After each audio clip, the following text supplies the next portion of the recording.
2026-এ রাজার দেশে ইউটিউব চ্যানেলের তরফ থেকে আপনাদেরকে হ্যাপি নিউ ইয়ার জানিয়ে আমরা ঝটিকা সফরে বছরের প্রথমেই চলে এসেছি গোপগড়।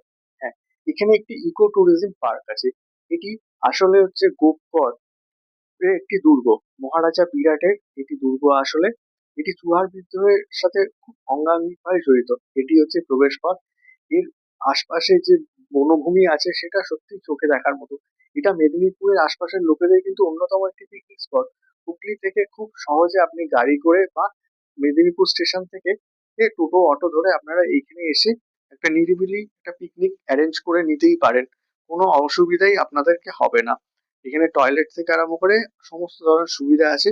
প্লাস আপনারা যদি কেউ এখানে রাত কাটাতে চান ইকো ট্যুরিজম পার্কে, তাহলে অবশ্যই ওয়েলকাম।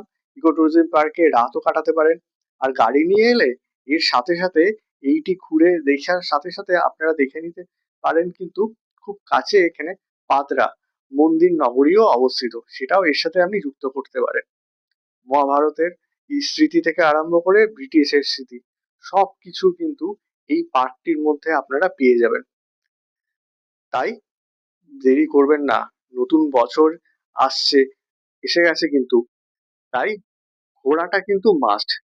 ব্যাগপত্র গুটিয়ে চলুন, আমরা আরেকবার ঘুরে আসি এই সুন্দর ঐতিহাসিক জায়গাটা। ভালো লাগলে লাইক অ্যান্ড সাবস্ক্রাইব অবশ্যই করবেন আর আমাদের পাশে থাকবেন। ধন্যবাদ।